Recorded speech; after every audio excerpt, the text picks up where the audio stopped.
presentation now. Thank you.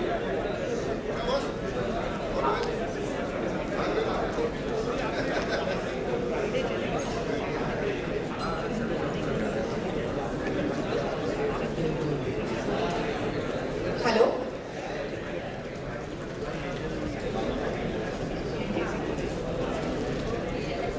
We have many chartered accountants today, and many of them are our GICO JPF, GICO members, GEN members, and some of them are contesting the elections also for the Western Regional Council and Central Council.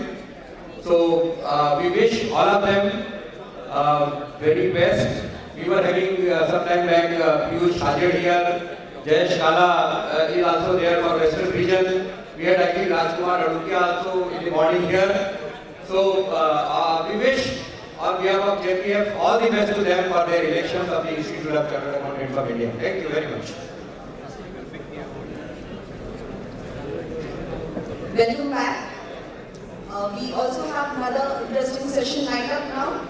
I would like to call upon JICO Professional Chief Secretary Shri Tapaswilal Deoraji, a reputed lawyer and practicing company secretary based out of Hyderabad, to take forward the proceedings, please.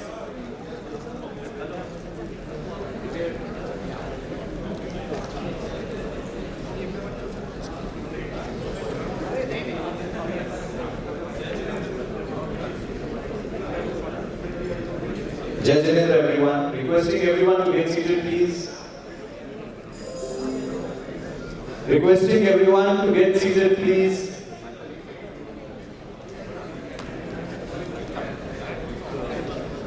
Ankit Doshi ji, please get seated. Yeah, so I'll first take the opportunity to introduce Waaree Group.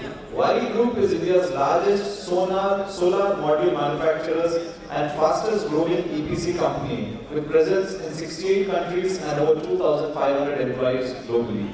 We are privileged to have Waaree Group as our title sponsors. I would like to take the opportunity to call upon stage Mr. Vivek Srivastava, CEO Waaree Group, and Mr. Hitesh Mehta, CFO Waaree Group, to please deliver their presentation on Waaree. Thank you.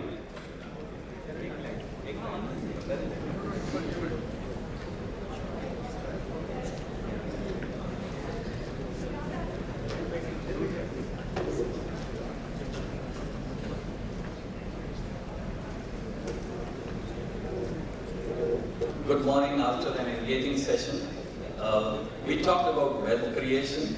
This session is about wealth exists in the form of solar. How do we harness it? Somebody rightly said, we were talking right now, there is one festival in India which is very unique, observed in the northern part of the country, called Chhat Festival. Okay? This is the only festival where both the rising sun and the setting sun is worshipped. Okay? Our company is exactly that. So when the sun is rising till the time it is setting, we harness that energy and then we store it for 24/7 usage. That's what this company is about. We spoke about how, in the end, the ESG part of it. What is very interesting is globally. There are times we spoke about the internet, we spoke about technology. Globally, there is a transformation happening, and as Puneet rightly mentioned, the ones who will not be able to observe it will miss the bus. What that transformation is about is not about how the energy is consumed. It is about how responsible we are about creating that energy, harnessing it, and expending it. In that, globally, you can see while certain events get a lot of attention, like the COP21, COP26, and now with 24/7 TV channels, global warming, weather forecasts, etc., the fact remains that whether we agree, disagree on to what extent the damage to the environment and to the climate is, there is damage. And as responsible citizens, global citizens of the world, if we have to contain that, there are very limited means right now. When I say limited in the sense that if we have to go to renewables, the most prominent renewable in the world, there have been renewables which have existed for a century now, or even more than that, like the hydropower. But the impact of that on the environment and the ability to harness it everywhere is limited. It's not on your doorstep. So the one that leaves it is solar. I'll not run through the slide because I think all of us are more aware of this than what this slide contains. What is happening, this slide says, is across the world, the emphasis, because if the civilization has to grow, prosper, electricity or power will be requirement will be more, and that leads to more of solar energy requirement.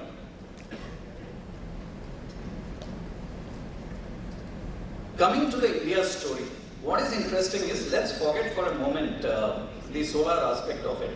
What is actually, for any country to grow, and again we talk about wealth creation, what is the single most important thing? The one of the parameters is actually the power consumption per capita.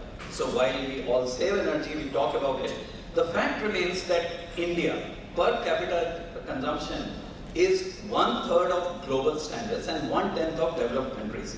So if we are aspiring to grow there, that's why when we talk about power, we'll talk about if today it is X consumption, if the country has to grow more on the manufacturing side, services side, better quality of living, transportation, logistics, it has to grow a minimum of 3 to 4 times. Why this is important is, if it has to grow, there are 3-4 components of that growth. One is a linear growth, we call it. Second is the availability. Third is, India is probably one of the countries which will now adopt the SLAs on power quality and uninterrupted power. All these things make the power story in India a very, very commendable story.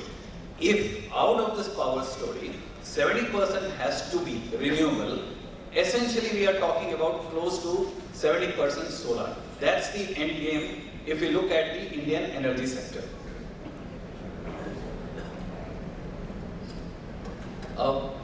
We have talked about how the renewable sector in India looks like. What we can see is, the chairman of the most prominent company spoke about, the Prime Minister spoke about, we have a huge landmass, and India is very rightly, if I can say geographically, that's one advantage that it has in terms of where it is situated, pretty close to the zone where the solar irradiation is the best. So we have about 95% of potential yet to be captured. And what is important is the government's rate schemes. So as we talked about, the previous speakers talked about 4 enabling things that are happening in the market, which is democracy, demography, demand and digitalization. Let me say the equivalent of this, what is happening in the solar sector, the terrain. So as I said, the terrain, the troops, we have the right people, the right technology. The time is right because the world has woken up to the need and potential for renewables, and the target. The target is best defined by what the Honorable Prime Minister talked about at COP26. At 40 gigawatts, what is interesting is, if entire capacity of India was to be utilized in terms of manufacturing deployment, we'll still feel short, we'll still fall short about it. So this is one sector where demand far outstrips the supply in the country.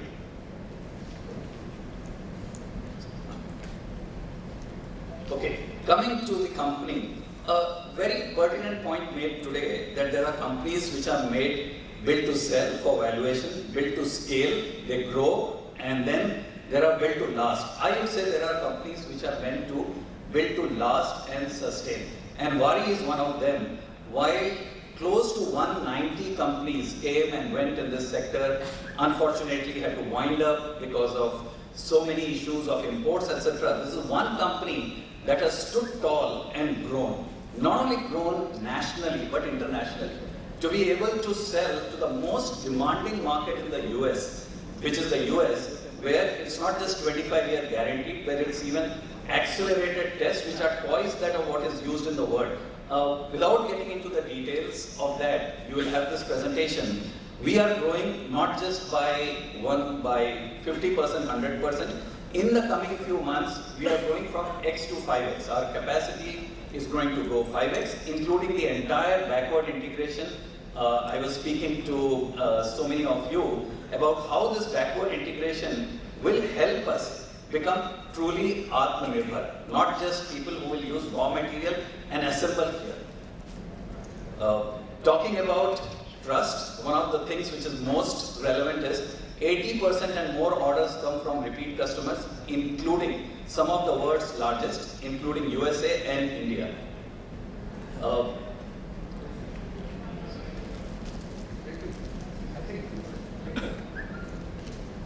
Okay, I think we are short of time.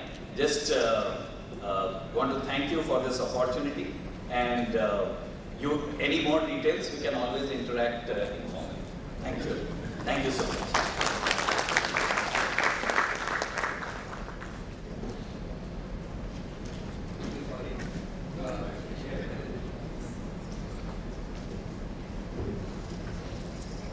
Now they are our title sponsors. So anyway, it was a good presentation, and we knew a lot about this company earlier also, but now, of course, it was a very detailed presentation. With this, I welcome you all again. This sort of a tea break, and it was a little longer than what I had expected. But nevertheless, let us start the proceedings of this panel, which is going to be a very, very interesting panel, I can promise you, because we have 5 top people from the industry here.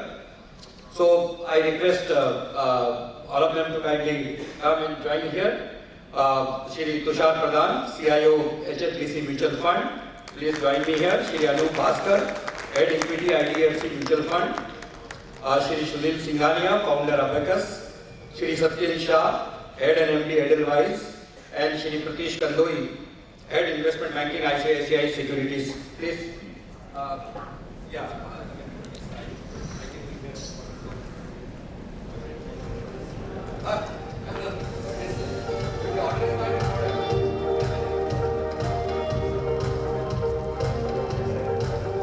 So, I just run through very quickly their introduction, so that you know that who they are. Many of you know them.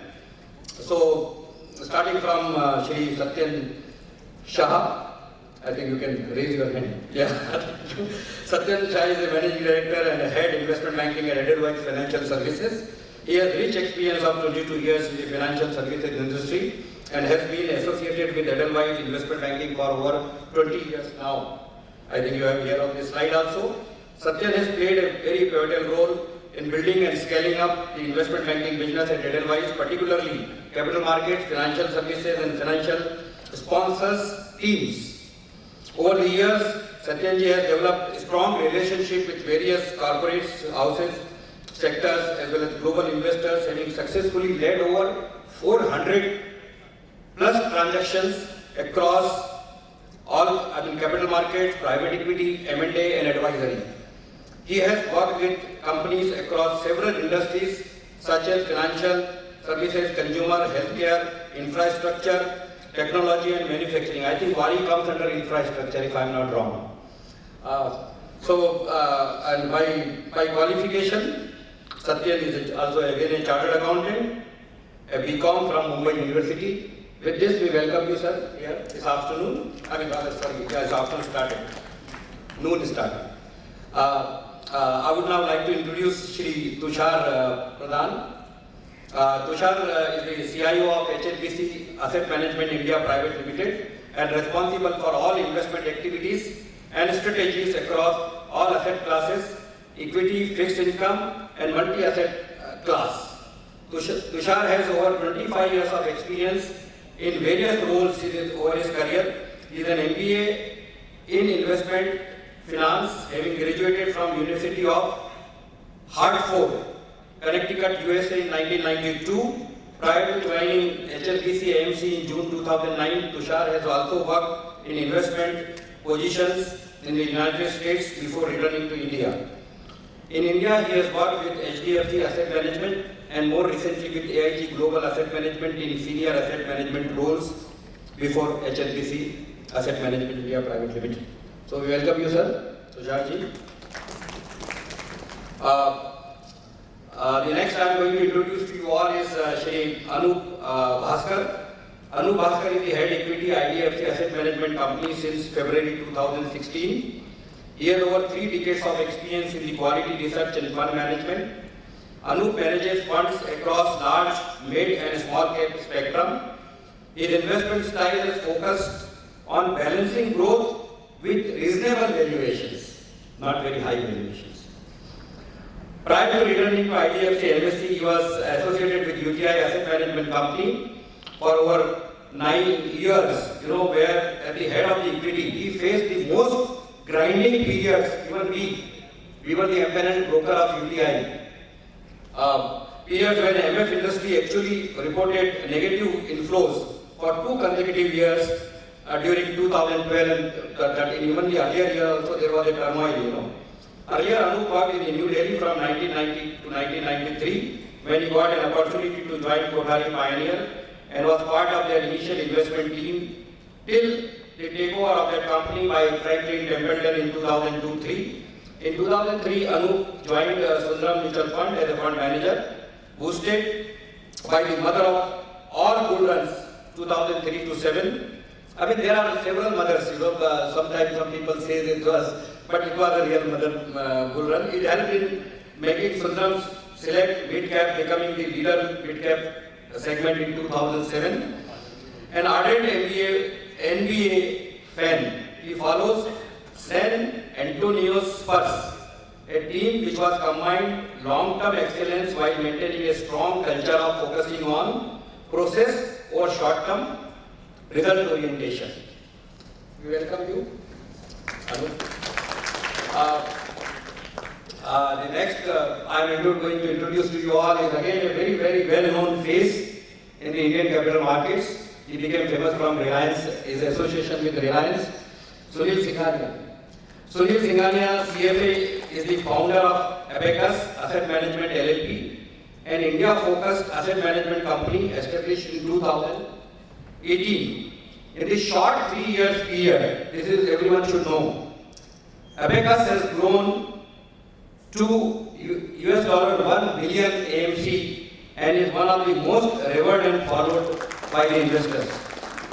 Prior to this, in his role as a global head equities in Reliance Capital Limited, he oversaw equities assets and provided strategic inputs across Reliance Capital group of companies, including asset management, insurance, AIF, and offshore assets. As a CIO equities, Sunil led Reliance Mutual Fund equity schemes. Reliance Growth Fund grew over 100 times in less than 22 years. Somebody said some million times also, there was some company. But next to that was Sunil.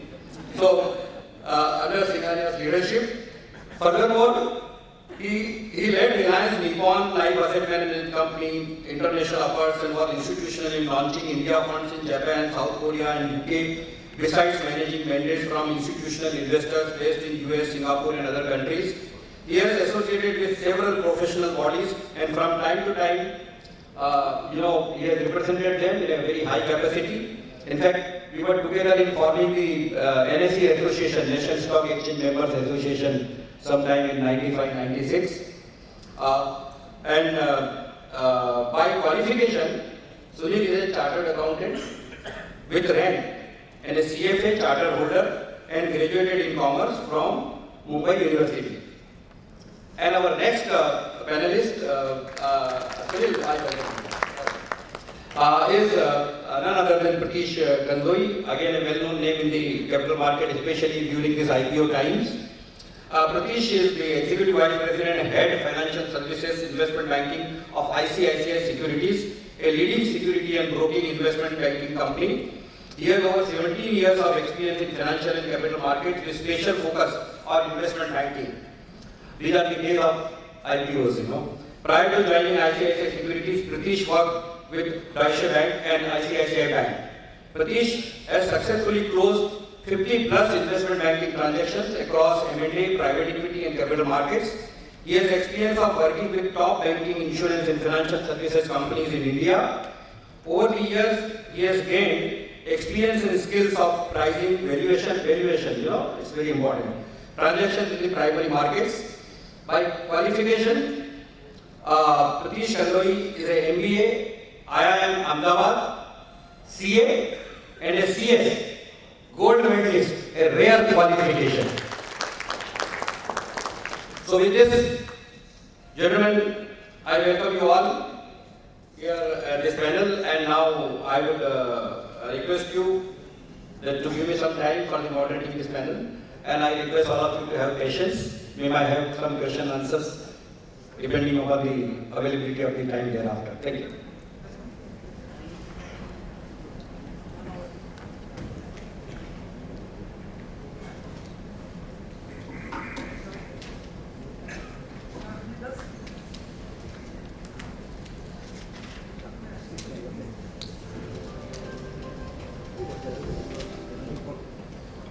So here.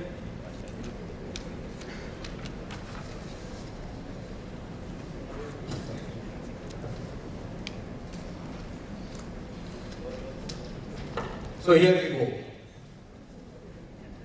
So after already listening to Navneet ji, I mean the conversation with Ramesh ji and Navneet ji, I think many of your broad questions, the philosophy, the principles, the ups and downs, the boom and bust.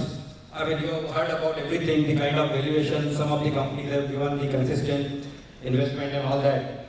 But having heard them broadly and generally, can I ask all our panelists here to have their opening statement about the overall, equity market, the way the things are happening today? I mean, all of you say that it has become very expensive, whether we should get into it or not today. So, before I ask any specific questions to them, I request that we can start from any order from your side. So, Tushar, can you just say in 2-3 minutes time, what is your perception? I mean, how do you look this market? What kind of advice you would like to give to the investors? Or what do you see in this market? Mix of both the new gen companies and the companies which are already there. A company like, anyway, I will not name. Achha, before that, there is a disclaimer that they are all going to talk in their individual capacity. And then Navneet says, don't catch me after in 2023 when you call me, that you said about the particular stock you spoke. So, disclaimer is, yes, their clients are invested in many of these segments or companies or in this thing, and these are all their personal views, and nobody can hold them responsible for anything which they said today here. Okay, with that we go with you. Thank you very much. I'm sure everyone knows where the market is, so I don't want to cover that again. But clearly, the market is trading at higher than average multiples. So when I say average multiples, if you take back 10 years, there is an average PE multiple that the market trades at. Clearly now, it is much higher than that. So that's a fact. Now people say, are we at the start of a bull market? I thought we already had a bull market. So I don't know whether we are at the start of it. Maybe we are at the middle of it. And always when you are in the middle, you know that there is less to go than what was there in the past. That is my feeling. And I think I remember Navneet also talk about the fact that it moves from optimism to euphoria. And that's where the bull market actually makes. So that's the period where I feel the market is at. I could be wrong. But the fact is that given the past bull markets, it appears to have a similar pattern. Always the players are different in every bull market, and this time the players are different. There are many more activities apart from the stock market, which is raising asset values.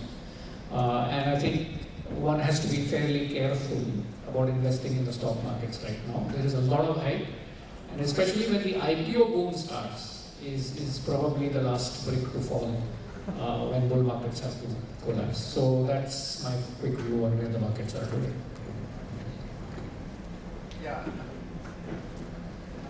Yeah, so there was this comment made that in US and in India there are just few companies have given almost 90% of the total gains. but those gains are not linear. So I spent my career trying to find those companies which are outside that 90, which is that the last 2-3 years I've been beaten up quite a lot. So while I may smile, I still have a lot of pain inside. I don't think so, that winners keep on winning every year and through every cycle, and therefore trying to find those winners, those stocks which are not winners of the last 5 years are probably the ones that do well. I find that over the last 5 or 6 years there is this, almost a messianic belief that if you buy good quality companies that are leaders in their sector and don't worry about the price, you will come out well. A lot of people will know that if you look at Hindustan Lever, for 10 years it did not give any return, and then it's given all the returns in the last 7 years. So leaders and great quality by itself do not constitute or at least guarantee returns. Sometimes being in this quest to find stocks outside this group of 70-80 stocks can be very disheartening, and the last few years have been like that. But I think so. If you look at just the kind of macroeconomic factors which are there today, I think this is the time to focus on stocks outside the leaders and outside the high quality, till we don't see, this thing, going back. So those are my opening remarks. Yeah, sorry.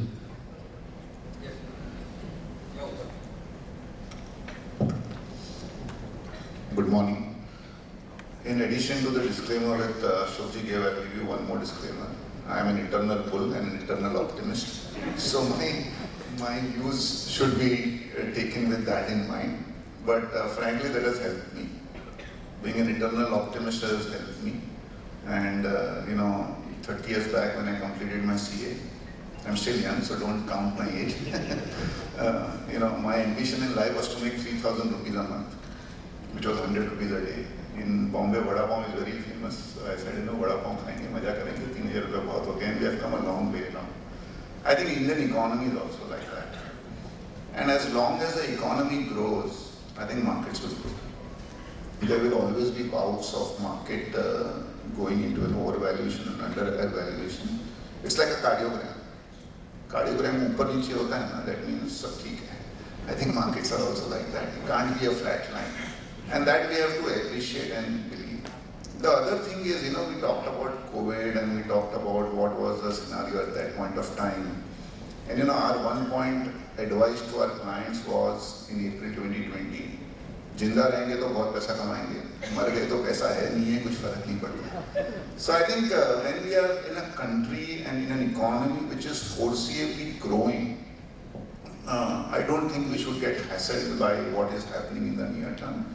The only thing we have to be worried about and be cautious about, don't get greedy, don't start chasing hope, don't start chasing something just because you believe that the price is going to go up irrespective of the fundamentals. I think that is the biggest thing to do.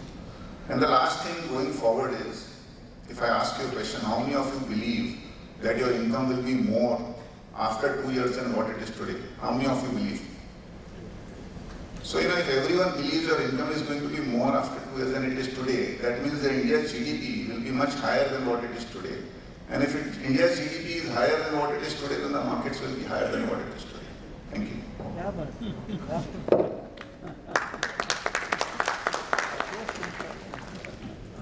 You can, I think, give your remarks a little more on the IPOs and the way you see the market, the way the things are happening. I mean, 60 times of the annual revenue or 50 times of the revenue. So I think both of you can speak a little more on that. Yeah, take this.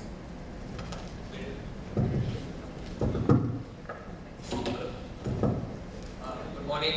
Pleasure to be here with all of you. I think before I try and answer the question that Shoji asked, I would say that amongst all the asset classes that Indians are typically used to investing in, that would be real estate, gold, fixed deposits, and equities.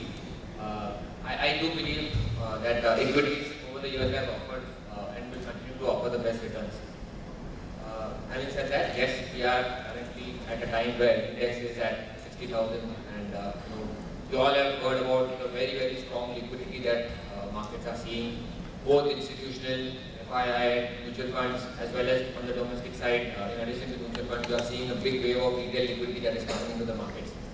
And just taking that to Ashokji's question, that a lot of times people ask that is there a mad rush for IPOs, or is there an IPO bubble? And what is our take on that? I think my view on that is that look, this is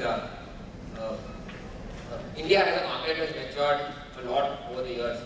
The kind of companies that are going public today, the size of the companies that are going public today, the size of the issues that are happening itself attracts a lot of different capital than what it used to do a few years back. This year, India is set to raise more than 1 lakh crore of money through the IPO route, which would be the highest in the last decade. But when you just compare these numbers to, just as an example, something like the US. In US, in 2021 alone, you have seen some 900 companies go public. Okay? They have raised over $300 billion. Now compared to that, at 1 lakh crore, we are at $14 billion. We've done some 47 issuances in this calendar year so far. So there is no comparison in terms of US name, you are not hearing there are 900 issues, and so is that, if they started talking about that at 100 issues ho gaya, and what does that mean? I think there is that much liquidity, there is that much, as the one way we look at it is, a lot of listed companies are overloaded, and with so much liquidity coming in, investors, and I believe all my panelists out here, are constantly on the lookout to invest in new opportunities, and IPOs do offer that route where they are beginning their journey in the listed world. For companies to come and partner, for investors to come and partner with them at this stage. So that's what I would say, that it's a great opportunity, for a lot of investors to start looking at new companies through the IPO. Thanks, Pratish. So, as ISEC and personally, we have sold all the IPOs, most of the IPOs, where you the opening remark was that, these IPOs are expensive, and, there is a lot of concern with respect to their profitability. They are priced to sales, not priced to earnings, etc. Outlook one doesn't know. The assets have written in the ATM prospectus, for example, that the company may not make profit forever. So, given all this, of course, because we as a house has sold the IPO, I just wanted to create a perspective on, what really made this happen. Why some of these companies are able to convince a certain set of investors, and a few of them are, of course, with us, who have put their faith behind these companies. So look, the way we have looked at it is as follows. In every time cohort you see, right, last 5 years, 10 years, 15 years, 20 years, and I'll pick one which Navneet spoke about in the last conversation. If you look at what happened with the internet, of course, a lot of software companies went past, pursuant to the .com bust, etc. But internet sustained, and they transformed the lives of so many companies and the way we do business, the way we look at things, etc.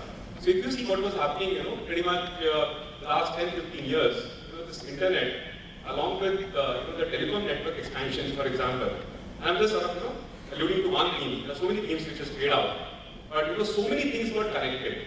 So many things got connected. First it was information dissemination, then the entire financial services industry got connected, banks connected, depositories connected, stock exchanges connected. Something where the settlement, I don't know, many of you would have seen, right? Your own money, but the banks are sitting on it, and you have to float, right? You write a check, an outstation check, it will take like 30 days to clear. That was a joke. Today, you can just do anything instantly. So the point was, if you really see, because of this network expansion that happened, some of the enterprises, that they picked it as a theme, not necessarily the telecom companies. Telecom companies had a different story. They get out the entire network. But look, because of all these entities which got connected, someone like a Bajaj Finance, they leverage upon this entire connectivity that happened, pulled out data, analytics, etc., instantly delivered it, and create like billions and billions of dollars of value got created, super profitable entities. If you see the current times, again I'm taking two themes. So there are two themes which are very dominant, you cannot ignore it. The one theme is the smartphone penetration. India is at 55% with respect to smartphone penetration. We are almost 100%, or let's say 90% plus penetrated with respect to phones, feature phones. Everybody has a phone. but smartphone penetration is 55%. Look at the smartphones, these are like supercomputers in our hand, right? Like you can process like, huge amount of data, you can do analytics, you can execute instantly, right? That is on one side. The other side is, I think the previous theme in the financial services industry got connected with respect to transactions. It was only you versus the bank, you versus the stock exchange, you versus the insurance company. And those entities versus you. Look what is happening today. You are connected to anybody is connected to you. So if you want to go and make a payment to, let's say, thousands of people, you can do it in a jiffy, on the go, right? Which is what we call P2P payments or P2M payments. Look at the volumes. Today, the digital payment industry is a $6 to $7 trillion industry annually. And the UPI, which is P2M and P2P, is almost 20%. See, these are massive volumes. We are talking about $1 trillion of all these GPay and PhonePe, etc. that is happening. And the numbers are massive. It's like 400 crore transactions a year. Now, when all this happens, then what is happening is that look, you are able to sort of service masses, at the least economical cost. And what are the products and services we are talking about? Bite-sized credit, bite-sized insurance. You sit on a Ola, you spend 2 rupees, you get an insurance cover.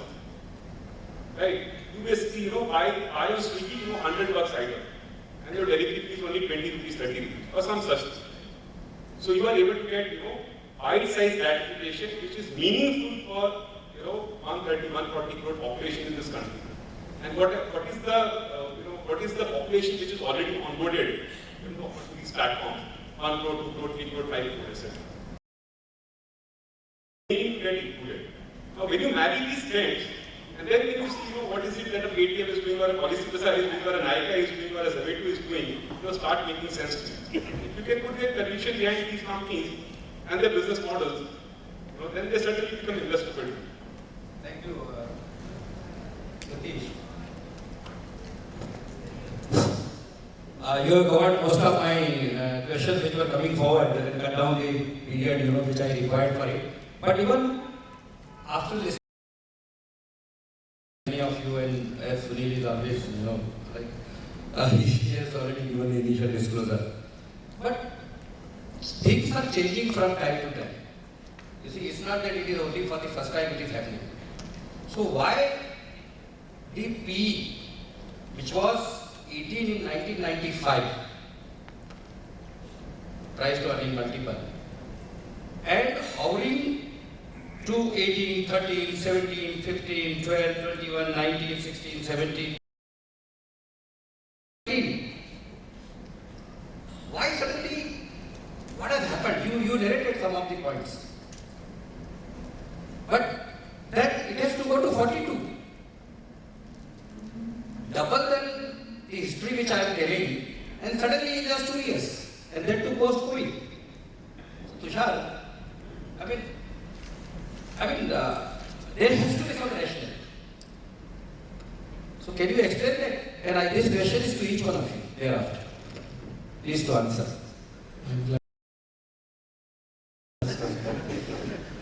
So, my point, as I was trying to make, is that the PE multiple is not a static rate. So, on the numerator, you've got a price which keeps moving every day. And the numerator changes once every year. And even if you annualize a quarterly earning, generally it is a little less static than the one above. Now, when you look at these averages, the fear is that you take that as gospel or truth. That is what the PE is. That itself is no indicator. So that's why the averages matter. And also you have to remember that the PEG, which is what is the E growing at, is more important to the PE than what the PE is. So for example, typical examples I give is that at the peak of a market, a 20 times PE is not really a very expensive one, because the prior 3 years, if you've had a very, very difficult earnings market, then the 20 times PE is nothing.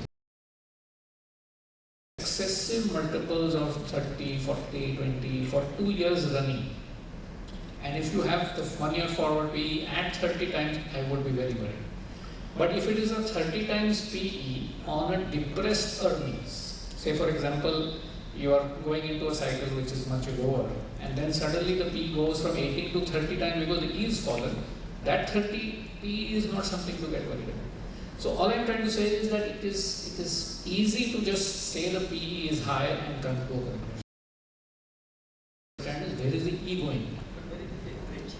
Yeah. So not only the average, but as I said, sometimes the averages are changing because you have maybe a year or two of very aggressive E growth, which doesn't capture the longer term average. So for the longer term average, if your earnings were growing at 8, 9, 10%, maybe the next 2 years are going to grow at significantly higher, 25, 30% for 2 years.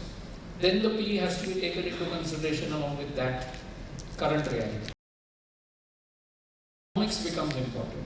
And that is what Sunil also was mentioning, that if, and of course even Satyen, that over time, if you expect that after this very sharp drop in earnings, we are going to have very significant compounding of earnings for a whole range of companies, then you have to look at the P from a different angle altogether. So not like to like 40 is expensive than 20, but what is the dynamics leading to that number? I think that sometimes has to be looked at.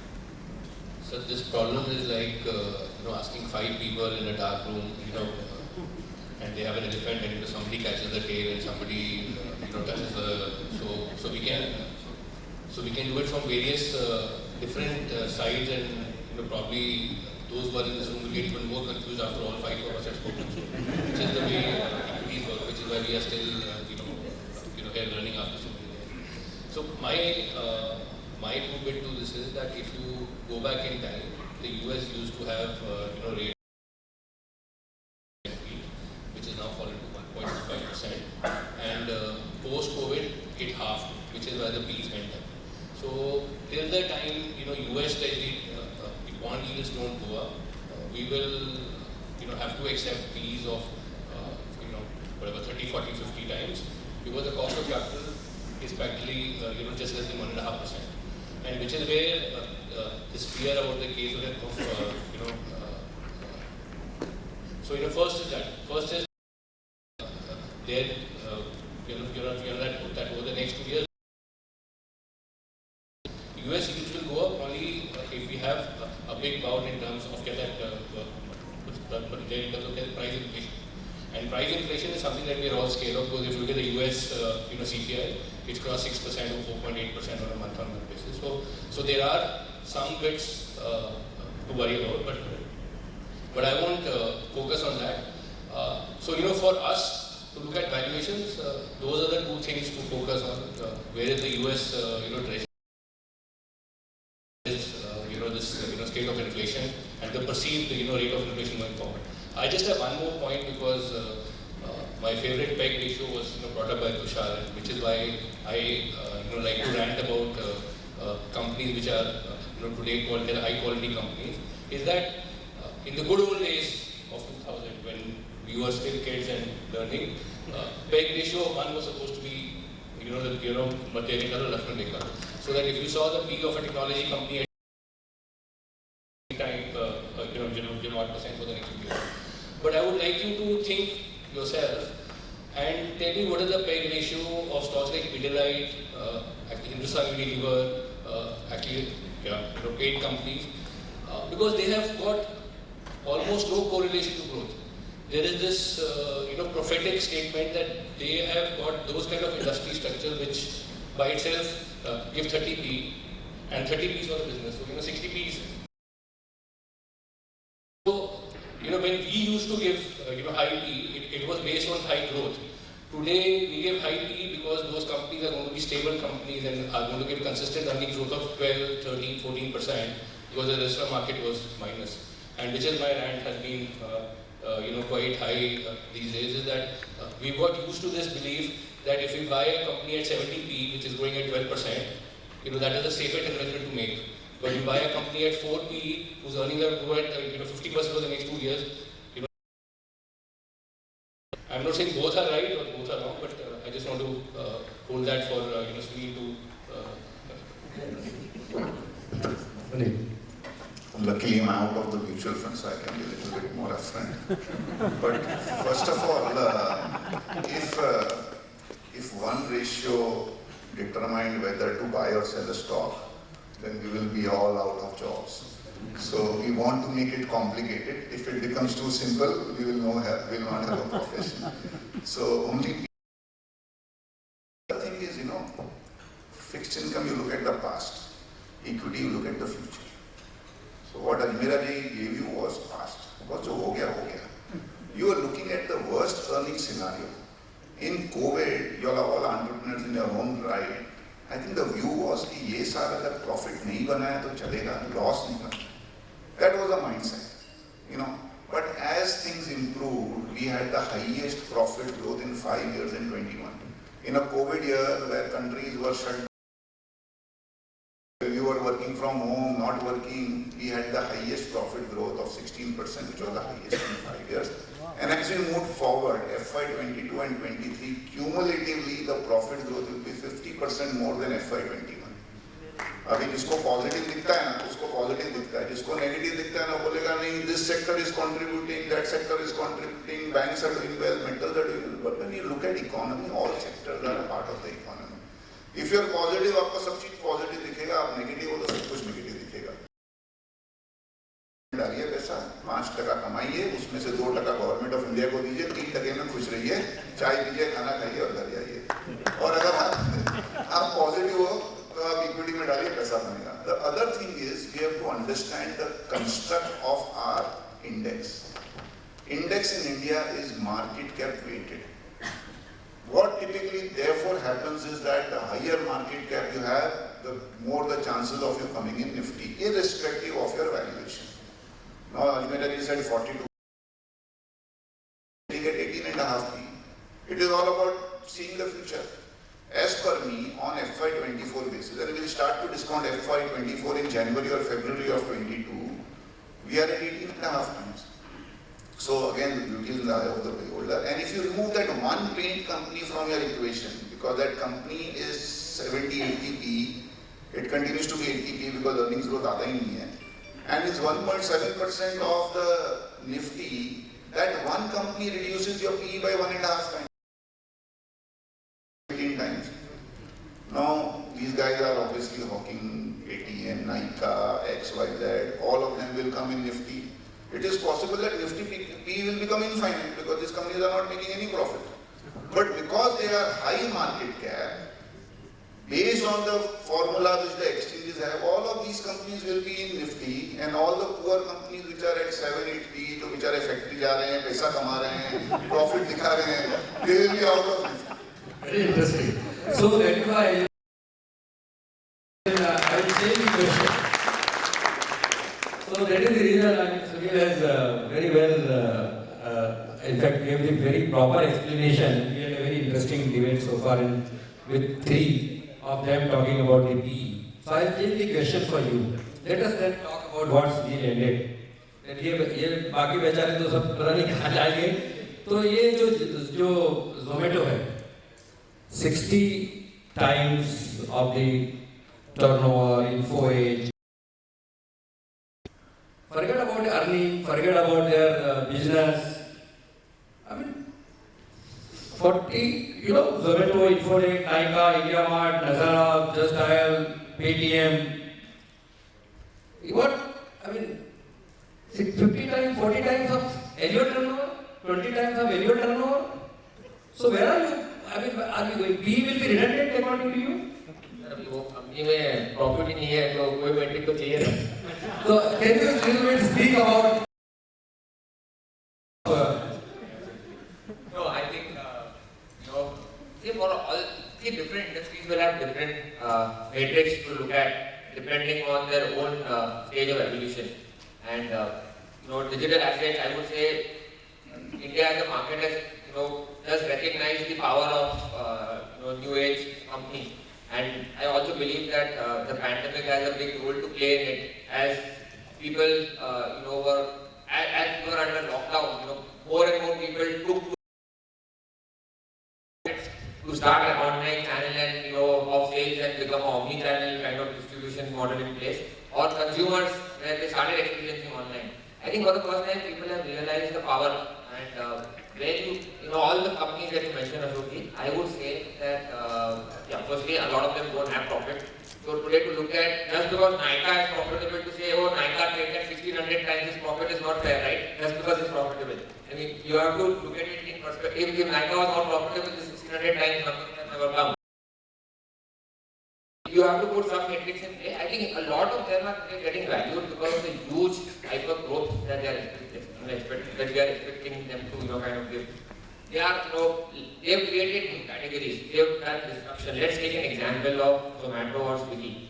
They are today operating in a market that never existed before, and they have got such distinct first mover advantage that it's very, very difficult for a third or fourth player to come and capture that market share.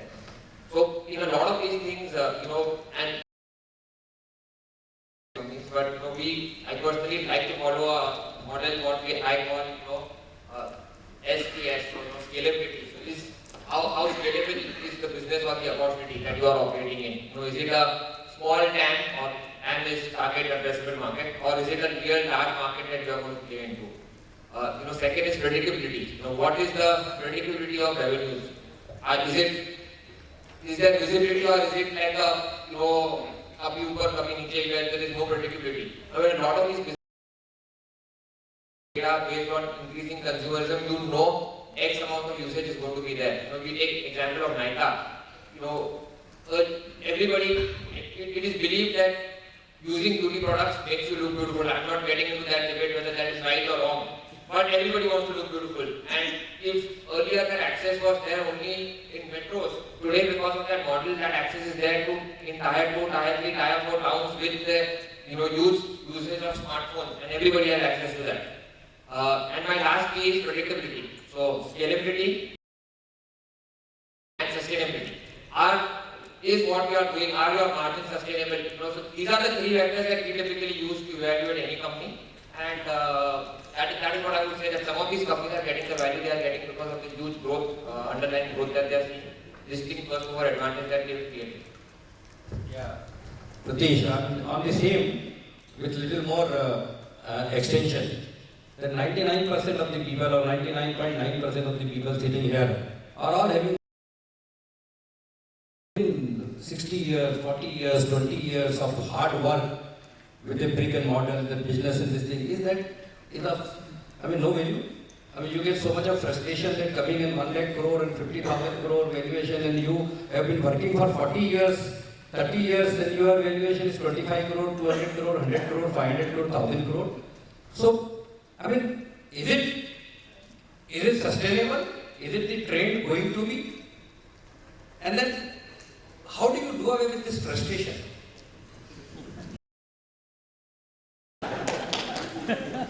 So, Ashok, I tried to answer your question in 2-3 parts. Let me first try to sort of extend the whole argument of pricing and whether P is the right model. Of course, Tushar and Anuj spoke about the EG, which is very important. And then Sunil, of course, spoke about the constituent of P, right? We should not look at only P in isolation. What constitutes this P? Because when you look at the index, index, of course, consists of various sectors. Some companies are at different stages of their own life cycle with respect to profit making, etc., and so on. Let me take an example. If you look at, to just see, I'm not trying to justify a particular company. We should absorb the trend. And then, look at individual companies to see, whether you see that trend. If you see that trend, great. Then it becomes investable. Otherwise, you look for, that trend in some other player. If you look at someone like Amazon, Amazon IPO got done somewhere around 1997. And at that time, it was a 5. And in few months of, IPO, this became $1.5 billion therefore. $1.5 billion. Of course, Amazon was not profit making. Everybody knew that for good 7-8 years or 6-7 years of their IPO, they were not profit making. So at that point, they were trading at 10 times sales. And the next 5-6 years, of course, there was a lot of volatility in their price. So this $1.5 billion went up 5-6 times, came down.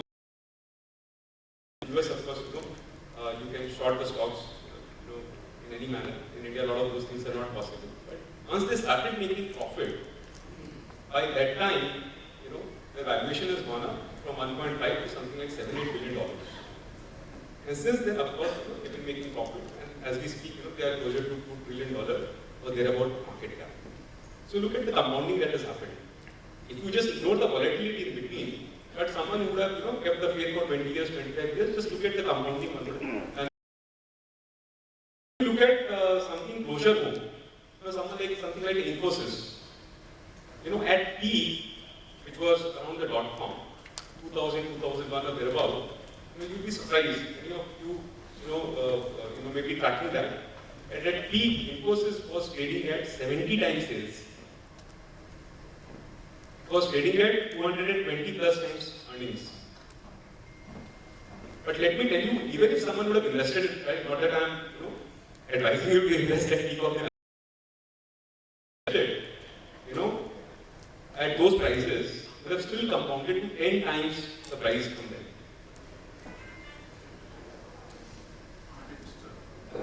Sunil, so see, one thing is, and this is not to give this thing, but just a perspective. One is among all the IPOs which are coming, first of all, hats off to all the entrepreneurs for creating such fantastic businesses, whether it is these businesses did not exist. They have given so much employment and brought in so much FDI, so hats off to them. And very surely some of these will become very great companies. I think there is no denying the fact. But I think, Pritish, in fact, gave the right answer also. See, there is one Amazon, and we keep on talking that one Amazon and justifying everything. मैं आपको बताऊं, सबके बच्चे हैं, सब cricket खेलते होंगे, उनको बोलो पढ़ाई लिखाई छोड़ दो, बस विराट कोहली तो पॉसिबल है क्या? So I think just one example cannot justify 500 other things. The other thing again, if you look at Infosys, it fell 75-80% from the peak. And I think that is what as investors we have to be careful about. That valuations do matter. Fraud happened. And if you get stuck in fraud, it is very easy to say that 20 साल बाद में मैं हो गया boss, वो 20 साल कैसे निकले होंगे इन्वेस्टर को पता है, वो रोज भाव देखने. So I think there is absolutely no denying the fact. In fact, I love Nykaa a lot, valuations apart, because I have a daughter and a wife at home. So there is absolutely no denying the fact, and some of these companies will become great, but we cannot generalize. I think that is something which I'd just like to. Thank you, Sunil. You just basically completely sort of summarized what I was just about to say, in terms of concluding. So see, at least as per my view, when you look at new generation companies, so look for trend. Just don't look at the company and just don't look at the what the peers are doing or what the market is doing in terms of investing. Because everybody may have a different perspective to invest. But if you are a portfolio investor, then you cannot also miss certain trends. So you may not want to invest in all the 10 companies which are new gen companies which are riding certain movements, etc. But to say that will you not invest in any companies also will not be fair. There has to be some portfolio allocation. Right? If you are investing 100 rupees, to say that you not invest 5 rupees, 10 rupees, 50 company, may actually have a bit of an implication once you look back after 10 years in terms of some of those companies who have become leaders and would have completely missed the mark. Yeah, I think Anup, you also wanted to add something on that. Just on a lighter note, if you go back in 30 years back, you were told, just make good things. Now, after seeing the case of Zomato and others, it is better to be a good driver or to be a good rider, because those who are actually going and distributing the products as a value than those who are making the product. So there's so many businessmen out there. I think so. It's quite frustrating to see that those who have just go and deliver the product make more, than those who are manufacturing. बच्चों को तो factory तो जाना ही नहीं है. सबको एक air condition cabin में बैठ के प्रेजेंटेशन बनाना और स्टार्टअप करना है.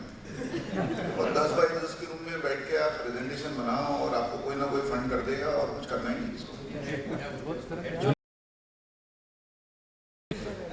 Sunil, again I will start with you in the next round of this thing.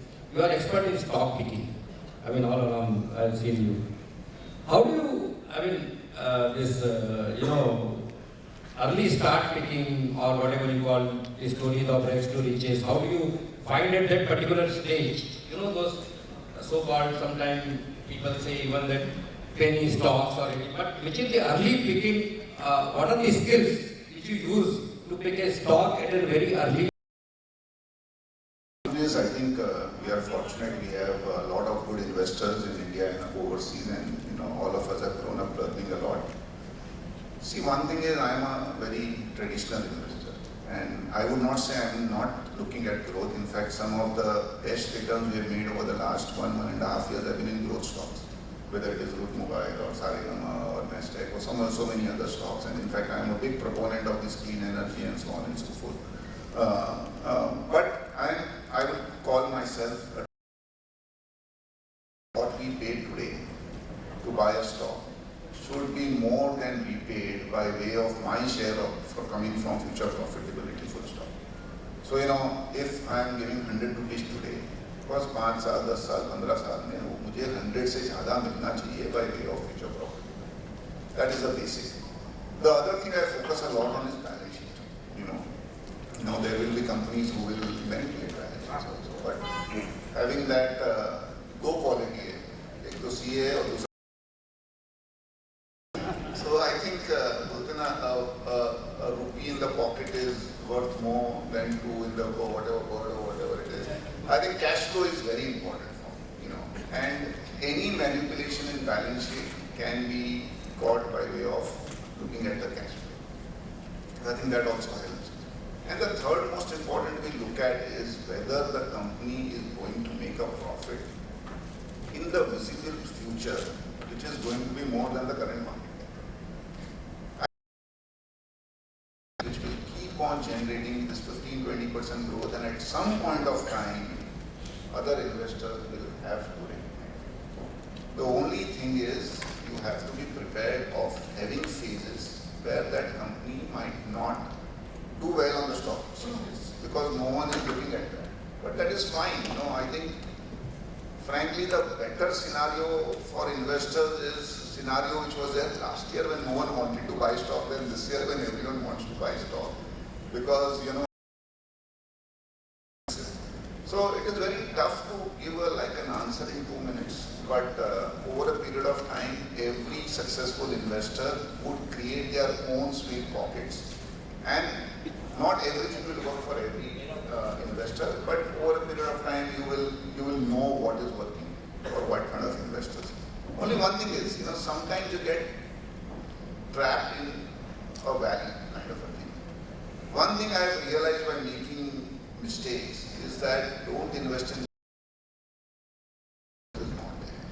so 4 P है जाके बंद करिए. अगर वो 4 पी में ग्रोथ ही नहीं आने वाला है, वो 10 साल तक 4 पी रहेगा.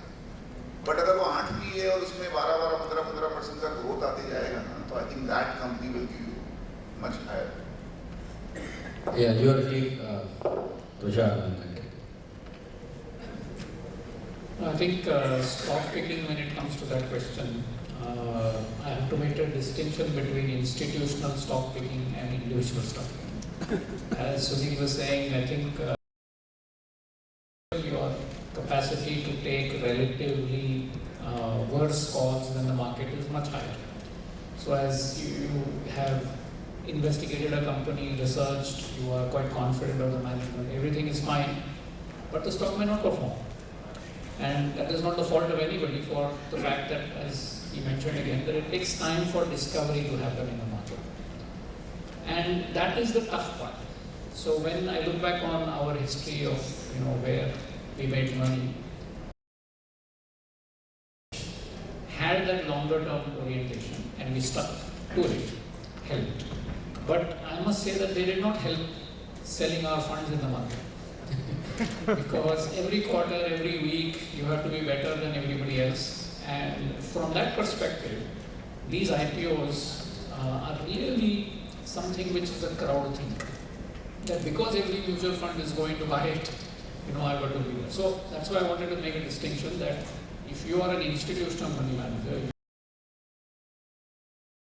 achieve are different. But when it comes to pure stock picking, which I'm sure all of us may be interested there, is again coming to the basics. You have to have patience, you have to have confidence, you need to research your company to an extent where you understand the sustainability of that business, which is what all of us really are looking at, which is, I mean, people call it value and whatnot, but I'm just saying, dhando, you have to actually find what is the basic upside of a business. So I'll just give one example of how in the past Infosys was that Indian cost and American client. You know, in one sentence, you understand what this business was all about, and it sustained, and it has sustained over a long period of time. So valuations for that sort of business went up and down, but you are always confident of what it is. Even today, the business continues to remain like that. So I think as long as you can describe the business that you're buying, you can understand the business and the prospects and its sustainability, that is where I would say stock picking really goes. So, don't get frustrated. Is very important. Keep doing dhanda and keep giving growth. So, Anup, you would like to add something on that? Is the art of stock picking or early stage picking or something like that? About the art, I can only say, I feel that if you can't hold a stock for 10 years, then you should not be looking at it. So, I think most of the time we make a lot of tactical calls that this is a tip that you got or got some information from someone. So I think so you should have an ability to at least 10 years to get sizable returns. But if that happens, CNBC will have to stop. Everybody looks morning buying and evening price. Like you buy a FD, bank FD, but you don't go to the bank asking what is my FD today. Or you buy a property and don't every day look at the property value. But in stock, you buy today, see the start tracking from tomorrow, day after only. When he's talking about 10 years, 5 years. So that is also a very important message. My question will be a little different. Again on the IPOs only, because that is the trend. So, many of these IPOs which we saw, of course, high valuation and all that is okay. But in that case, if they have conviction, if they have no compulsion, why the promoters or the existing investors are exiting from this stocks? I mean, if you see many of them, 1,000 crore IPO, only 300 coming in the company, 700 going to the if you look at it. So, number one, why? And why the merchant bankers are actually supporting that? Because the money is not coming in the company. And secondly, in that case, will you rate those companies differently than the companies where all the money is coming in the company, increasing the valuation, giving the money for the business? Both of you. I think good question. Because, I think this is a thought that comes many times.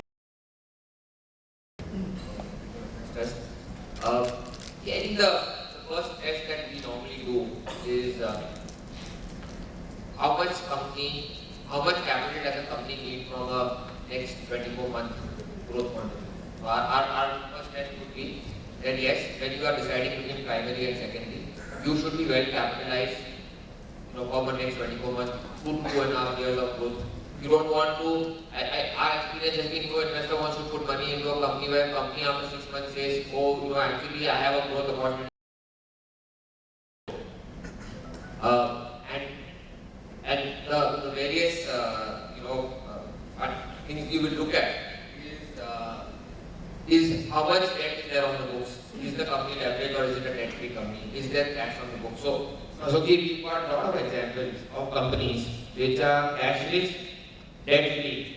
They are of a size where they can be, they should be listed. Now in those situations, you actually don't want to do primary because you don't want to overcapitalize ratios, reduce.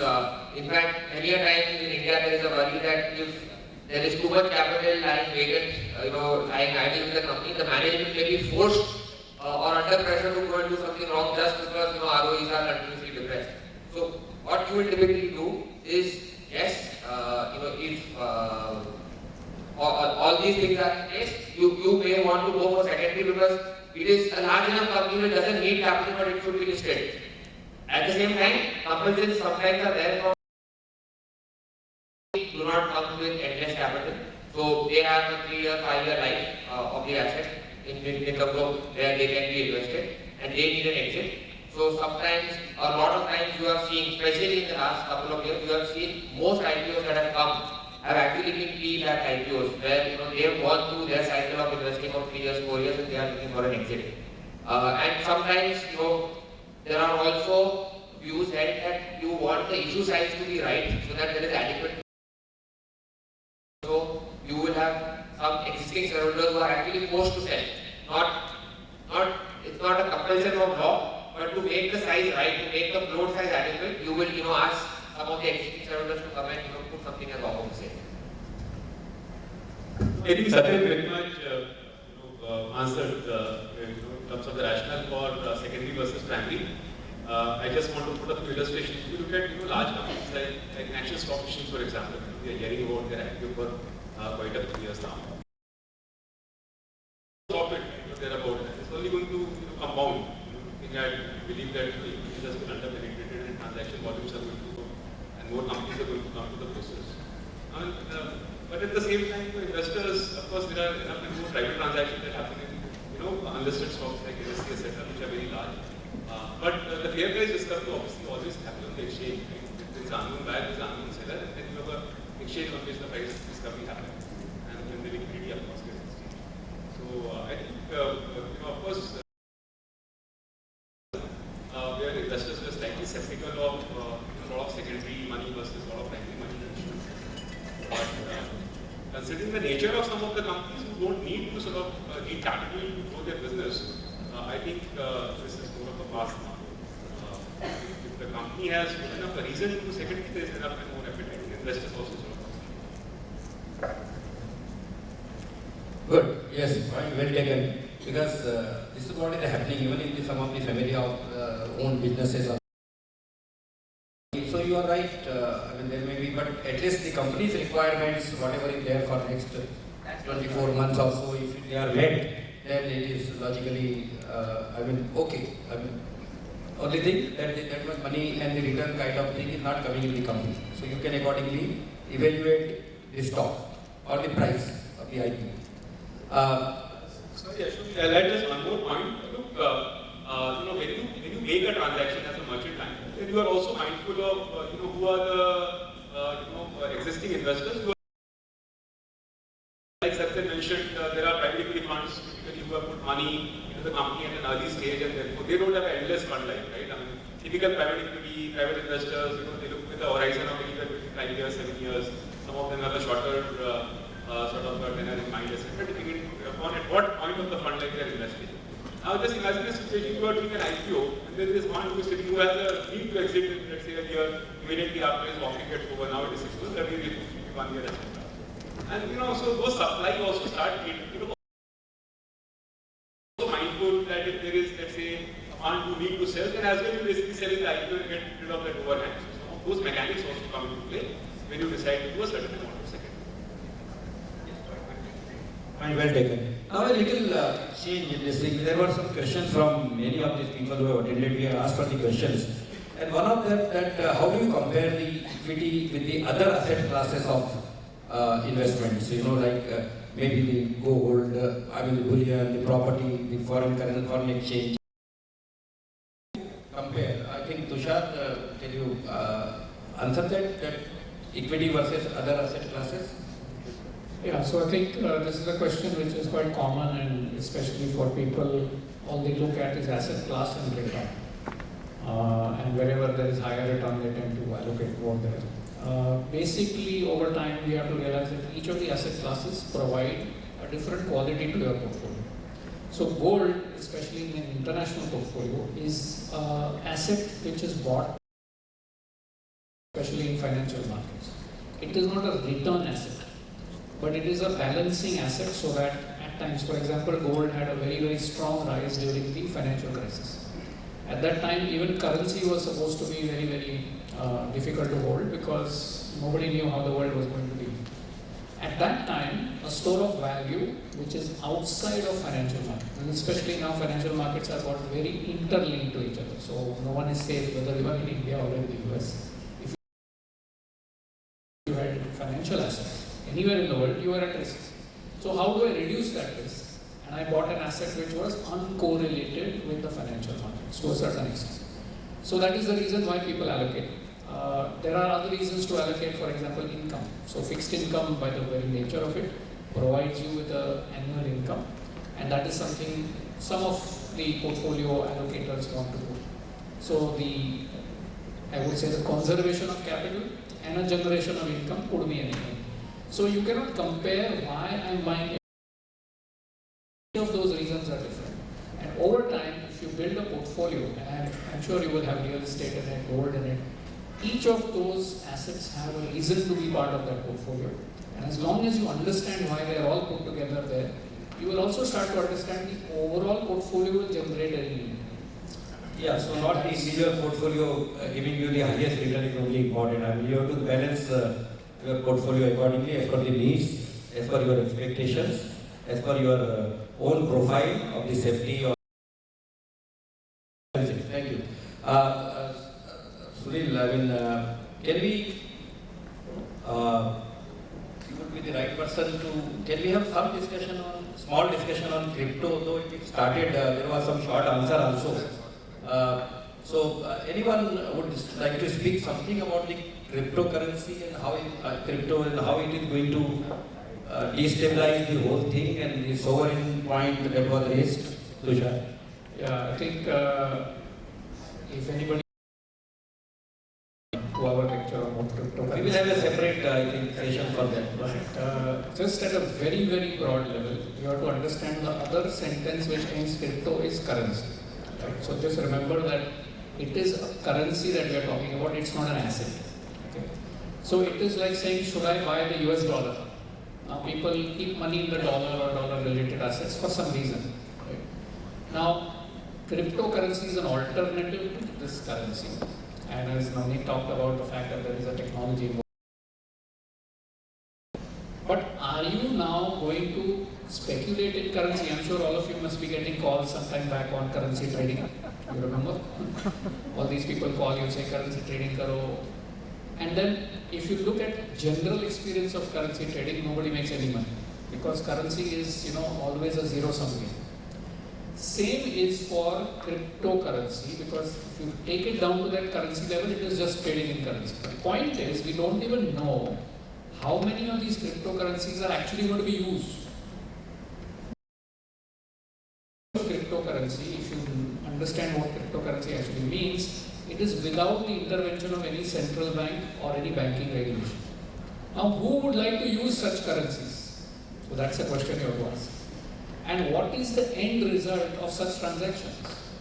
So from an ethical perspective, when I look at it, I just said there is no way that I'm going to look at it, because what is the point of having a currency which, first of all, you don't know what is the large scale usage of, and how will it translate into? The only reason why it will go up is that it becomes a currency of choice. It's a demand and supply, right? So dollars will always go up because there is higher demand for that currency against any other currency. But here, we don't even know whether that currency is in usage, whether how much is it going to be used, and how do I compare one currency over the other. So I would be very, very, very, very skeptical about, first of all, the usage of these cryptocurrencies, about where are they being used, and how easy is for a vendor. Say, for example, I want to use Bitcoin. Saying, okay, I will accept Bitcoin. Do I have the technology to accept it, to transfer it, to ensure that against sale I can be able to deliver crypto? All of these questions are not answered today. So I think that's where It's better to be away from it for some more time, till the time you have the clarity. Don't get into that crypto was only some $100 and $1,000 and sometime it has become $30,000 or whatever it is. When you don't know the subject, why to get into it? Just anyway. So now one or two of you can take the China impact on the Indian market. We are talking about so many things. We are dependent on China. All the APIs, the pharmas and all that. Now the China is slowing down there are a lot of disturbances in China by the government and this thing. So what would be the effect? You know, many of these products which we are talking about, some basic parts come from China. Even in the pharma, you know, we are almost about 70-75% dependent on the China for APIs. So what do you see in your future? Down the line, how it is going to impact the India business? Is it good for us? It's an opportunity for us, or it's going to disrupt our businesses also? So like GST was supposed to be good for everyone, and it took us 4 years to figure it out. I think, you know, this China Plus One is a great theme, and you can always imagine that if you get mutual fund, you're not going to use anything to push any kind of a cause. They're in their benefit. So China is 50% of capacity of almost every product that is being manufactured in the world, if not less than that. So globally there is this worry that now if they have one ruler, who will be a ruler and not be so-called, have a chance to go down and have someone else, and to have 50% of the world capacity just in that country is too big of a strategic risk. And there are other countries like Vietnam, Indonesia, India also. Unfortunately, already more businesses go to Vietnam and Indonesia than it has come to India, but we tend to be in these kind of forums, patting our back before anything has come and taking Dixon technologies to a level where companies like Honai want to go and get their business in India listed to get the same valuation. So we like to talk a lot, but these businesses were being run there in terms of ROC, which are actually much lower than what is. So in China, there is no concept of ROC of 13% or 25% or 28%.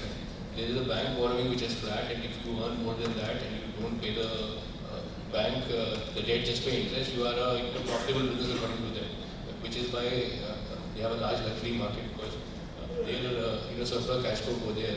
So I think in India this will, I think for us it's a good opportunity, but it requires a few things. We don't have any port of the size of Shanghai. We are not willing to then go and do things which that if you look at the case of the environment, we are not willing to do that, which they have done to their own country to reach where they are. So that if you want to become a chemical hub, there will be certain parts of India which will have a lot of issues in terms of pollution and environment. Otherwise, you will have European costs, and you will have Indian level of efficiency, and that will be a really bad kind of combination to have. So it's a great opportunity. There will be some sectors, and believe you me, those sectors are the ones which are being seen by the stock market or by mutual fund managers. So there will be sectors totally different from what is told to you in newspapers every day, which is my humble opinion. But it's a good opportunity for India. Thanks for giving a very right perspective of it. Sunil, one last this thing, because people are waiting to hear some tips. I mean, some some names if you can give, or the segments. Some of those segments which according to creating enormous wealth, not this Nykaa type. I mean, I'm talking about the real business story, real growth story, and whatever Hitesh Bhai has done, who brought in Wari in last 20 years. So something like that, if you can just educate our people and tell them something about it. I think you started with tips and then you ended with educate. So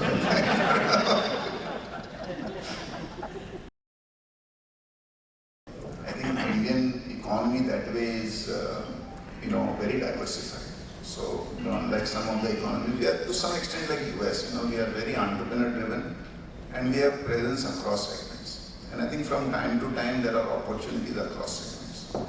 Obviously some segments stay in focus for some point of time, some segments come at some different points of time. I sincerely believe that digital has huge opportunity, and there is absolutely no denying the fact. Daily routine The way we work, the way we study, the way we entertain ourselves, the way we order, the way we shop has completely changed. We just can't live without digitization. The first thing you see when you get up in the morning is not your kids or your wife or your husband, it is the mobile phone. And the last person you say good night is your mobile phone. You know, so everything is connected, and I would say that there will be huge opportunities. Valuations apart, I think these are to grow. आप आँख कान खुला रखिए. At some point of time, you keep on getting good opportunities even on the digital side, which might not be as hyped. You know, like it's not a stock recommendation. We have done a lot of. You know, we have benefited a lot from Saregama. Saregama was an old school songs, 130,000 songs, 95% of Lata Mangeshkar, Kishore Kumar, S.D. Burman, R.D. Burman, Mohammad Rafi, all with them. But on CDs and cassettes. और वो भी हम खरीदते नहीं थे, दोस्त के पास है तो हम वो भी कॉपी कर लेते थे. You know, वो 25-30 रुपये भी खर्चा नहीं होता था. Now everything is digitized. You have the Spotify and the Apple Music and Ghana and Savan of the world. So it's a digital company, frankly, you know. So what I'm trying to say is sometimes very obvious companies also on the digital side you miss because hype क्या है नया आपको. And I tweeted because हमको सबको पता है 3 Idiots is a great movie, but कितनी बार देखेंगे? अभी कौन सी आई है वो? सूर्यवंशी की देखेंगे और XY तो पता है कि बकवास है, लेकिन we need new. तो IPO ऐसा है, तो पता है मतलब बहुत महंगा है, लेकिन नया है. ये थ्रिल है, लिस्टिंग होगा, डबल होगा, नीचे जाएगा, ऊपर जाएगा. The thrill is there. So I think some segments from the traditional industry. Basically, digital is one thing. Second is you mentioned about China plus one. It is very obvious. You have to have manufacturing in India if you have to grow to $5 or $10 trillion. And I would agree with them that it might take time, but some of these traditional segments have huge opportunity. And the good thing is interest rates in India are significantly lower now. So all manufacturing companies which are very efficient, which have survived and which are trading at good valuations, you would see. I am personally very bullish on anything to do with Earth. And we have seen in COP26, some of it might be blown out of proportion, but we are heading into a world where sustainable development is going. There will be a lot of opportunities which will be there on the sustainable opportunity side. And the last thing I would say, financials will be evergreen. There will obviously be fintechs which will threaten them, but we have a regulatory protection to financials. We have a protection. See, पैसा लेते वक्त किसी से भी ले लो कुछ फर्क नहीं पड़ता है. पैसा जमा करते वक्त we need trust and brand, and that is where good, trustworthy financials will do very well. Thank you. Anyone wants to say anything for a half minute, 1 minute? If to the audience, any one of you? Tushar, no? Okay. With that, I am very thankful to my all the panelists, Mr. Tushar Pradhan, Anup Bhaskar, Sunil Singhania, Satyen Shah, and Pratish Kandoi, for having answered all our questions with a great satisfaction, devoting and spending your valuable time on this Sunday morning till afternoon. And of course, I am thankful to the audience, hearing and understanding.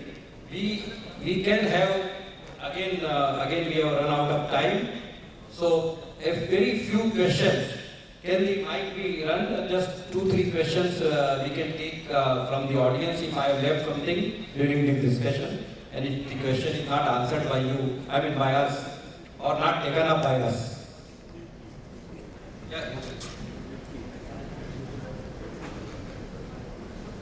Yeah, I know everybody is hungry, but but still, it's an opportunity to you all, because where will you get this kind of panel together? Yes, there one hand is there, one is there. Just 2 questions. Yeah, please. Hello, panelists. Actually, there is one point I think that has been there has not been much of light on that point. See, empirically, it has been evidence that the indexes, basically the Nifty and the Sensex, have been growing, and the bull run is coming for a longer period of time. but actually the impact of growth is not to be seen into the mid cap and small cap stocks. The small caps, that can be at least kept aside because their scale is a problem. But in mid caps, it has been observed over the last, I have seen at least three cycles of the bull run and the fall in the stock market. The moment there is a bull run in the mid cap, it does not last for even a quarter. And generally the downturn of the indexes starts after the upswing in the mid cap segment comes into picture. So could you please explain this? Is this a phenomena, regular state phenomena, and how this is going to be, this time is going to be different from the earlier times? You will answer that why the mid cap do not take the part when the prices are I have not understood the question because I don't agree with it. To say that mid caps last only 1 quarter, I frankly have nothing to add because I don't agree with it. The only thing I can say is that see, all segments are good. Ultimately, you have to invest in good companies. Whether they are large cap, they are mid cap, they are small cap, they are different. The only difference is that larger companies have more stable businesses and therefore the volatility will be less. And because the size is larger, obviously the growth rates to that extent are a little bit muted. Smaller companies are new age companies driven by entrepreneurs. They will have more volatility because size is smaller. But at the same time, they can grow much faster than the larger company. That is the difference. And I think in India, we have seen volatility will be higher in the mid and small cap, but over a period of time, they end up giving you higher returns. Okay, we'll take one more question. Who has the mic? Yeah. Yeah, please. That is the last question, please. Others can take in the informal. So I want to know what is the best model of investment in current scenario, directly in equities or through a registered PMS or through a mutual fund. Thank you. I think I was weak in accepting the mic, but we have representation from PMS, mutual funds as well. So it's difficult to make an answer like that. I would think that go with what is the best for you as an individual investor. So brokers sitting here, so it is I would say that the person who has the least intelligence and would want to have longer term wealth creating opportunities over the next 20-30 years, but he has no way to either spend time or be involved in the markets. I think for someone like that, a mutual fund is what I would recommend. Someone who is more interested in the market, I would say interest is first, not because everybody else is interested, but as a basic interest on how businesses work and how they get value. If you're really interested, then nothing stops you from trying to invest your own money in equities. If you think that you don't have the expertise, but you still want to be directly involved in equities, then maybe a PMS is a better option because you get more of an involved experience rather than a mutual fund, which is a fairly generic commodity. But each of them have a place and each of them have a reason to exist. So whether you talk options, futures, then that's another level of shorter term investing, which is very exciting, but it may be again a zero-sum game. So I would say that to each his own. You have to understand, I think Navneet said the best is that you have to know yourself and then you decide what you have to go for. No, for that matter, for anything in life, you have to know yourself first. You should know where do you stand. Then only you decide where you want to go and then select the path. Anyway, thank you very much. So one question last. So I would like to ask the panelists how the real estate sector or realty sector looks on the market. Real estate, anyone? I would like to say something about real estate. It's a real. So I think, see, this is one sector which is directly proportionate to two things. One is interest rates and second is the job scenario. And luckily, I think both these are a tailwind right now. Mortgages are down to 6.5, 6.6%. That means that on an EMI basis, your house is 20-25% cheaper. And unlike the perception that there will be huge job losses, in fact, we are now seeing the jobs coming back, and in fact in some sector like technology or IT services, even the salary levels have gone up. So if you are a buyer of residential houses for self-use, I would sincerely urge that don't look at whether the prices have moved up 10-15%, go ahead and buy it. If you are an investor, frankly, investments in real estate in India, we are not as bullish. Few things. One is, the cost of maintaining the house is very high.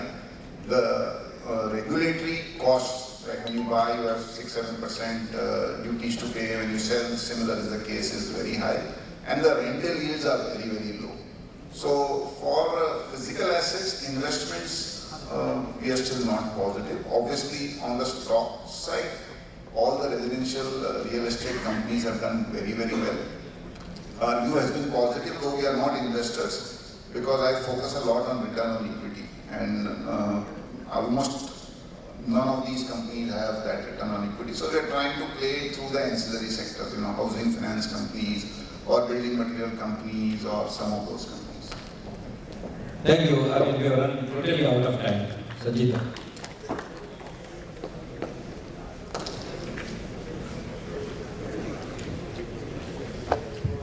What an interesting panel discussion. Thank you to our esteemed panelists for giving us such an insightful session. We'll have a small felicitation ceremony. Before we have the felicitation ceremony, I would request all the members to please stay back, as we have a very important function and we have the dignitaries from Indian Medical Association. So please be seated. I would call upon Shri Hitesh Doshi and Shri Satish Parak to please do the honors to Mr. Satyen Shah.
Hello.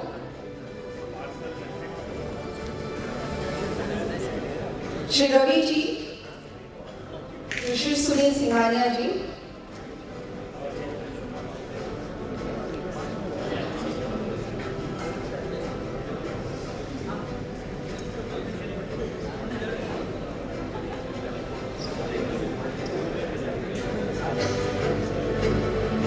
To Tushar ji Pradhan.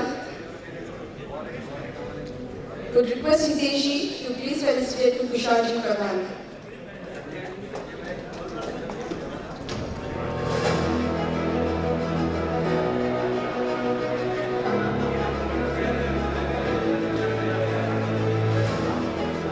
Request Milind ji to Pritesh ji Kandoi, please.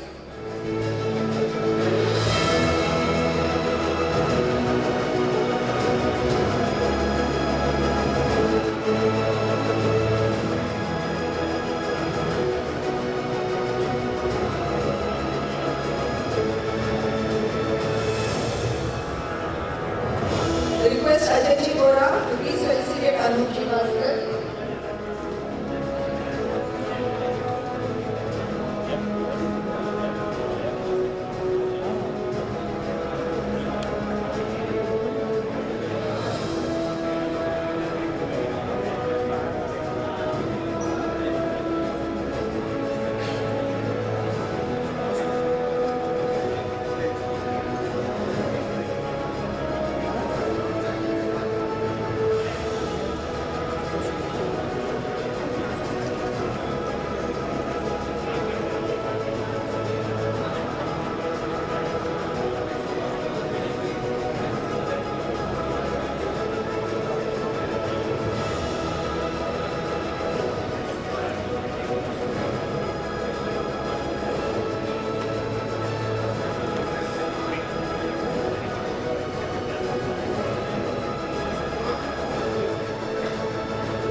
Hello everyone, we also have an important announcement to make. Jito is proud to make a contribution of 11 lakh rupees to Indian Medical Association. This is towards families of COVID martyr doctors. We are making this contribution to IMA. We have Dr. Rajiv Agarwal, Treasurer, IMA Maharashtra, and Dr. Rakhi Agarwal to take this. May I please request Dr. Rajiv Agarwal and Dr. Rakhi Agarwal to come on stage. May I also request Hitesh Ji Doshi, Manoj Ji Mehta, Dilip Navera Ji, Ajay Pura, Milim Ji Shah, Mahendra Ji Sandesha, Kumar Shah, Puneet Ji Chaudhary, Dr. Atul Jain to please come on the dais to hand over this. Thank you.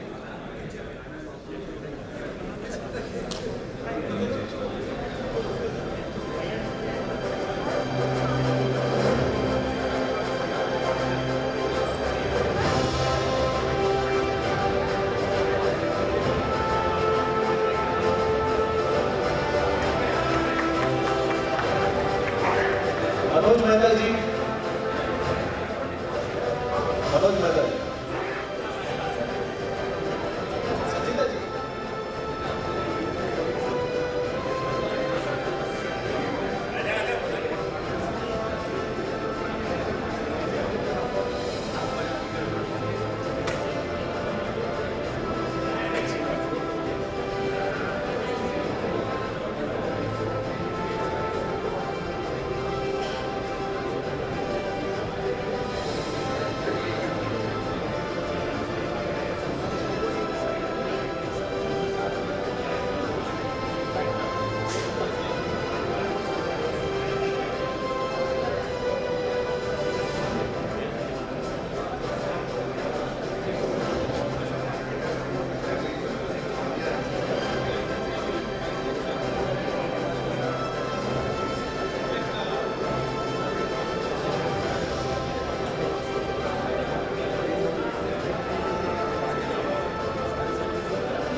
So I'd like to conclude the vote of thanks. I thank all the speakers, all the participants, Ashok Ji Ajmera, our convener for the program, for organizing this event such meticulously, and all the participants for visiting us. Thank you so much.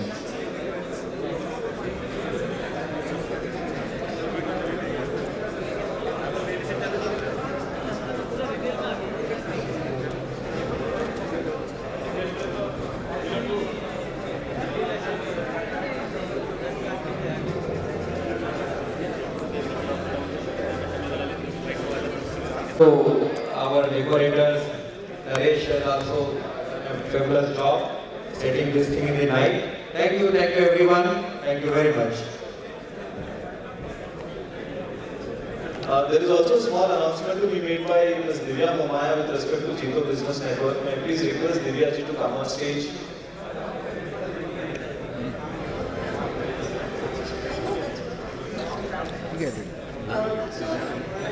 May I have attention of everyone, please? On this platform of JBF, I would like to announce that JBN Setu has completed 6 months, and I'm sure a lot of you are already using JBN Setu. So if anybody has any doubts or queries on JBN Setu, please get in touch with the JBN team. And it's a wonderful platform to connect on WhatsApp. And very easy through hashtag mechanisms. So please get in touch with the JBN team. Thank you.